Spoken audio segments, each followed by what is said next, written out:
I'm Burton Klein here on CCP TV, the educational channel of Community College of Philadelphia.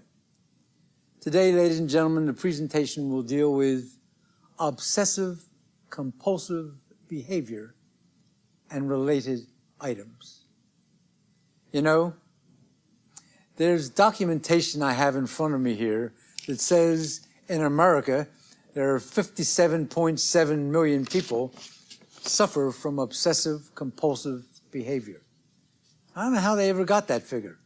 Does it mean you go through a certain line and you say, I'm obsessive compulsive? I'm not obsessive compulsive. Next person, I don't know how they got that figure. But obsessive compulsive behavior can, believe it or not, be a little bit of fun. You might say, wait a minute. Here you're talking about a serious subject, and then you're saying it can be fun. I'm going to take something out of my pocket, if I may. I'm going to let them drop, if I may. You may not be able to see on television, but these are handy wipes. I use about 40 of them per day.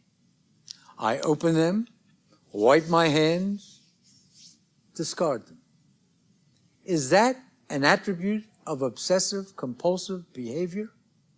I think so.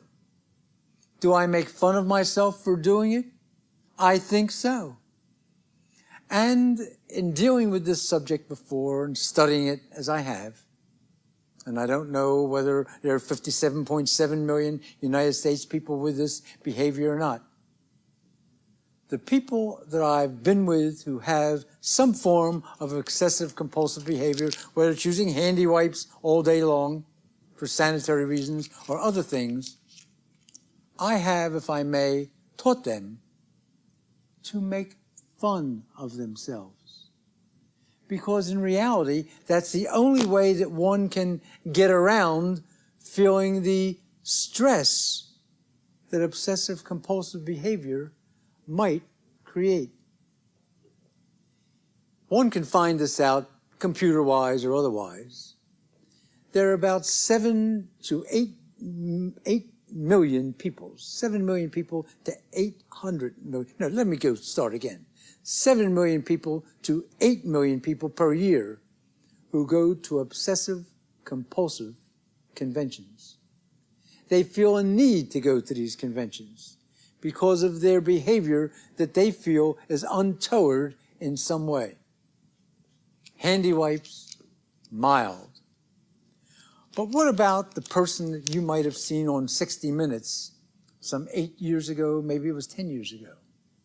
It was a young lady. I think she was not yet 21 years old, if my memory serves me correctly. This young lady, bear with me now, did not use her hands for fear that germs would get on the hands and she'd contract various diseases. She, for want of a better term, trained her feet to be her hands. She didn't drive a car with her feet. She opened doors with her feet. She wrote, if you will, with her feet. Does one call that obsessive compulsive? But I bring this young lady to mind because she made fun of herself all of the time. She knew she was what some people called her. A little bit, watch my finger now, this way. But was she really? In her being, for whatever reason, she felt the need not to use her hands because of germs. Correlative to that, let me tell you a story. Once I was visiting one of my sisters in the hospital. That sister is now 92 years old. And I noticed that while she was in the hospital, and when she got out of her hospital bed upon a visit from Sandy and me, my wife and me, she was using alcohol to wipe down this in the room and wipe down that in the room, and the telephone in the room. Might there be something heredity-wise in obsessive compulsive behavior? Did I gather that trait way back from visiting my sister in a hospital room because I can't carry a bottle of alcohol around with me? I don't know. But I make fun of myself for doing it. As a matter of fact, at the gym that I frequent 5 times a week, one of my good friends at the gym, and I shall not mention his name, but this is as true as I'm standing here. Every time we shake hands, he says to me, "Bert, take out your handy wipe," and we laugh. But indeed, I do take out the handy wipe for sure. Most people that suffer some way from obsessive compulsive disorder have some high intelligence. That does not stand for the one speaking on CCP TV right now. But at these conventions, when they discuss obsessive compulsive behavior, they discuss various other things related to it. And if one hears the conversations that the doctors who are attending those same conventions hear, one can see we're dealing with people of intelligence, usually. What are some of the things that obsessive compulsives do? Do you know there's some people we know and some people at this very gym that I attend that in a second want to tell you their medical numbers. My cholesterol is this. My this is that. My this is that. My doctor said my heartbeat is that. My pulse rate.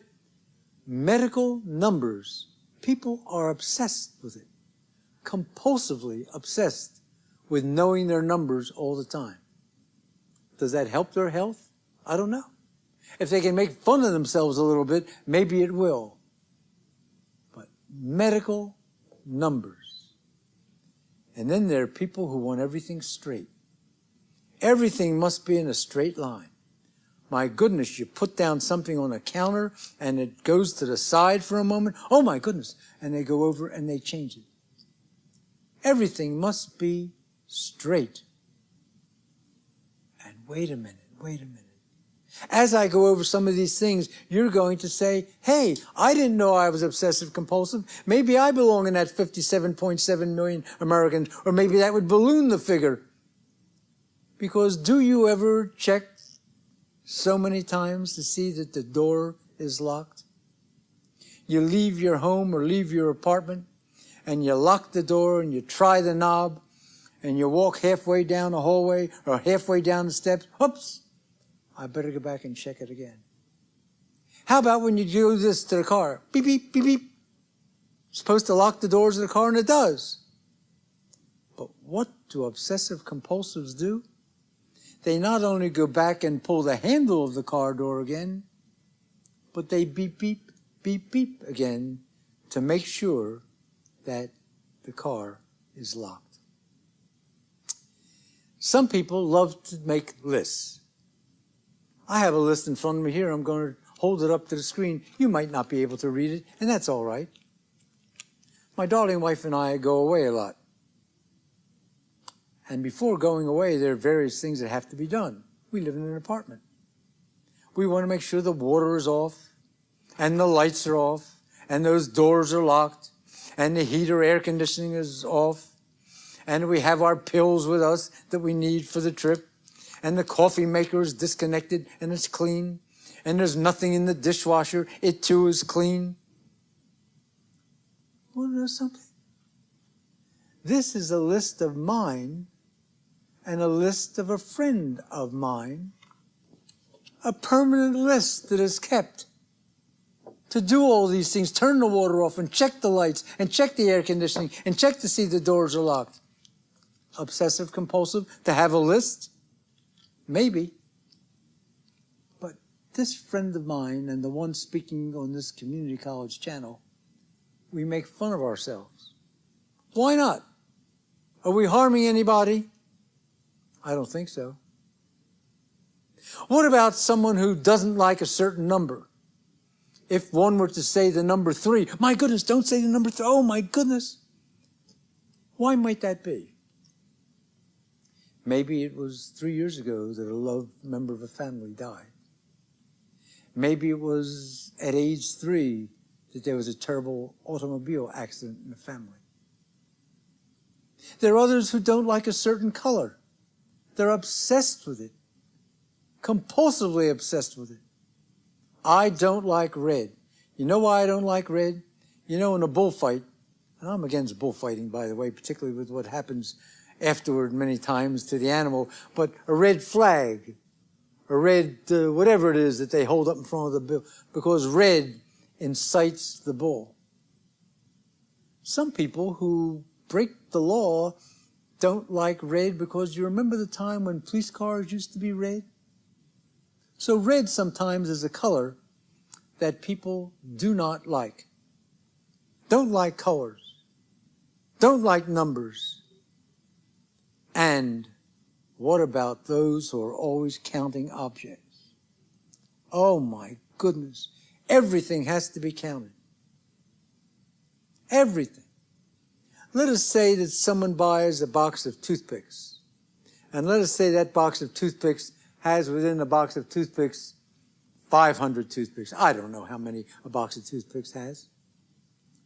But do you know that there are people in the world, according to the documentation I have here, that have to open that box, spill out the toothpicks, and count them to make sure that there are, whatever the box label says, that number of toothpicks. Obsessive compulsive, for sure. Now, does that person who does something like that go to some doctor's board, like I have the documentation here, and say, am I in the 57.7 million people? I don't think so. Because as I speak today, and I said it moments ago, the viewers watching this CCP TV channel might be saying to yourself, my goodness, I do that too. But I didn't know I was an obsessive compulsive. That doesn't make me a bad person. And of course, it does not. Now, what about people who fear the weather? They watch the weather forecast, and they say that in Philadelphia, you're watching community college forecast, Hurricane Schwartz forecast. Friday is going to be snow. Oh my goodness, I have a commitment on Friday. I have to cancel that. I can't. They are so fearful of weather. It's terrible. And weather sometimes isn't so bad, is it? Today they said Philadelphia would be windy, and the wind chill factor would be 5 degrees, and there might be some slippery spots because of a light dousing of snow last night. So what? But an obsessive compulsive person, my goodness, it could be the end of their world. Were you ever in a restaurant or in a college classroom here at community college or wherever, and someone is doing this, tapping? It might be with a hand, with a finger, with a ring, with their feet. Tapping. It's an obsessive compulsive behavior. What makes one do it? It's a nervous thing, of course, is it not? Do I know what makes someone do it? I'm not a medical doctor, of course. But isn't it something when you are somewhere and there's someone continuously tapping? And then there are those who will not travel. The fear of travel encompasses many people. A cruise? I won't go on a cruise ship. Why? I'll be seasick if I go on a cruise ship. They don't know many of the people. They're doctors on the ship, or they tell you what to do on the ship. And indeed, seasickness does come about once in a while. Rarely, but once in a while. But there are other people who won't go on an airplane. There are other people who will not take, and I gave a previous lecture on super one-day trips. They won't go on a one-day trip. They must have the comfort of their home. They must have the comfort of the couch and the refrigerator and the coffee maker they like. What causes such behavior? What caused me to use handy wipes? Was it seeing my sister use a bottle of alcohol in a room in a hospital? Some people, viewers, write something. And when they write it, they put it in a drawer. And they walk away from the drawer and they come back moments later or hours later or up to 3 weeks later and they check what they wrote. They keep checking it over and over. not just to see if the semicolon is proper, not just to see if the comma separates the compound sentence before the conjunction, but they're not certain of what they wrote. And they rewrite it ad infinitum. And sometimes that which they wrote never gets to the person for whom it was intended, or the place that was intended to get it. Some people make nonsense syllables. I will not, for fear that you might consider me not mocking people, make nonsense syllables from my mouth right now. But there are people who don't have a disease which causes one to do that, and I shall not mention that disease. But there are obsessive compulsive people who make nonsense syllables from their lips. And correlative to that, closely related to it, although bipolar people do not necessarily make nonsense syllables, some call obsessive compulsive behavior people who are bipolar. And to speak in generalities and not specificities, a bipolar person is someone who is happy, pleasant at one time, and all of a sudden, they are not so pleasant. Their behavior changes. My goodness, you might say. What about the fear of insects? There are people, you know, from bee stings, very serious things can happen. There are people who have died from bee stings who are allergic to that. But there are many, many people, all insects, my goodness, that represents dirt and non-cleanliness. My goodness, insects, absolutely terrible. There's a person I know, person who goes to the gym that I mentioned earlier, and that person all day long, and it's become catching, if you will, this person is incessantly checking drawers. Did I close the drawer? Is the drawer still open? I'll close it again. I'll open it again. I'll close it again. His wife has garnered that behavior too. Shall I mention it again? I saw the alcohol in my sister's room in the hospital. Is this an outgrowth of that? This handy wipe? There's a neighbor of ours who does this. The neighbor has a home. The neighbor gets in the car, drives away, drives back to the home. Did I lock the front door? If it's evening time, are the lights off? This person, a gentleman of good mind, when one would meet him on the street or talk to him or talk about the Sixers or the Eagles or the Phillies, he's a regular guy in every sense of the word. One would not know that he has been known to sometimes drive around his house to check the drawers, check the lights, check the locks, to make sure that everything is just the way he wanted it. These conventions that people attend, some 7 million a year attend, or 8 million, I didn't muff it this time in saying that, they discuss the things I'm talking about now, and then some. But at these conventions, there is a session all of the time, and usually the most highly attended session. And that session is how one can make fun of oneself for being the way one is. Obsessive compulsive behavior. If you don't make fun of yourself, are there other ways to combat what you fear might be happening to you? Yes, there are. And those are things which we call relaxants. We're not talking about pills now. We're talking about going to more movies, going to more shows, going to more athletic events, watching more television, those things will take one's mind off those things which create the tapping and the checking of drawers and the checking of lights and the counting of objects.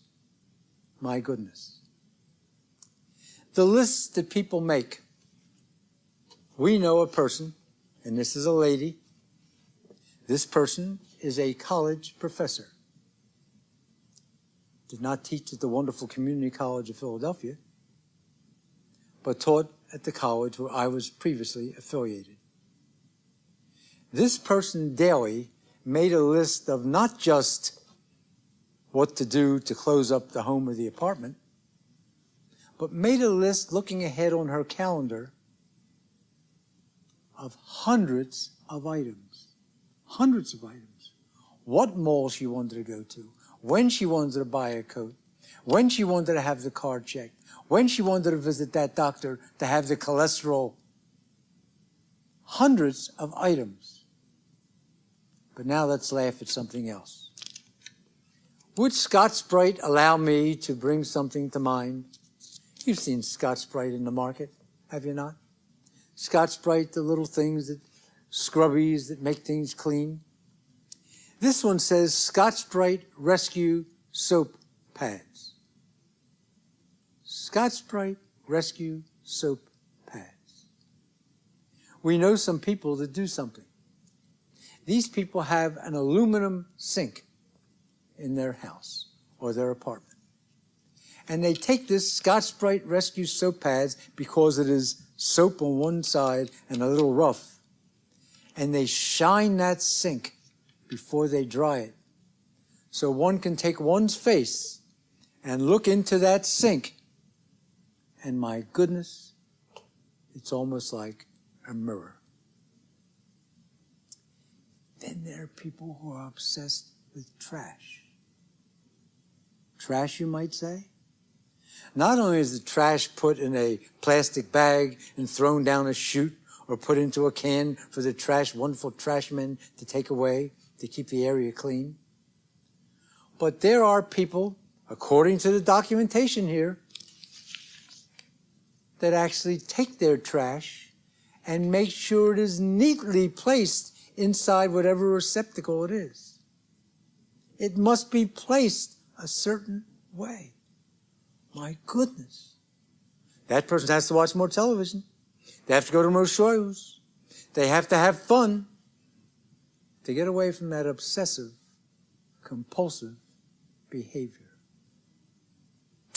And then there are people, ladies and gentlemen, who just want to drive their car. They are obsessed with their automobile. Did you know I got this car at such and such agency? Do you know this car cost me such and such an amount? Do you know that this car... All they do is talk about their cars. My goodness, that's wonderful if they want to do that. Isn't the car really just a thing to get one from one place to another? But some people are obsessed with their automobiles ad infinitum. That's all they talk about. Oh my goodness, wait till you hear this one. Do you know there are people who do something with their closets besides making sure that they're spotlessly clean? There are people that line up the clothing in their closets by color. And everything must face the same direction. And when they wear something, they take that thing and put it in another closet for fear that they will wear that same thing again another time soon. Does anyone really know what one wears? Does anyone watch what someone wears? Is anyone charting what you wear on any given day? Not really, I don't think so, unless that's an obsessive compulsive behavior of someone. But can you imagine having your clothes lined up by color, by when you wear it? Of course, we put clothes in different closets for seasons many times. I'm going to read you something, if I may, and the things I'm going to read you do not pertain to obsessive compulsive disorder. So I don't want them confused with obsessive compulsive disorder. There are people who have mental disorders, and of course, some obsessive compulsive people can gain a mental disorder because of their obsessive compulsive nature. But there's major depressive order. There is suicidal disorder, schizophrenia, panic disorder, post-traumatic stress disorder, generalized anxiety disorder, social phobia, specific phobia, and obviously I'm not going into each of these things, eating disorders, attention deficit hyperactivity disorder known as ADHD, autism, personality disorders, avoidant personality disorders, borderline personality disorders, many types of mood disorders. And they say, and they being an expletive, but meaning those who study this type of thing or form statistics, approximately 20.9 million American adults, or 9.5% of the American population, suffer mood disorders of age 18 years old and older. Depressive disorders, the research goes on to say, often co-occur with anxiety disorders and substance abuse. Folks, obsessive compulsive is not a good thing, but one again can get around it, for want of a better term, by making fun of oneself, by realizing that you're one of many, many millions, and go to the things that relax you.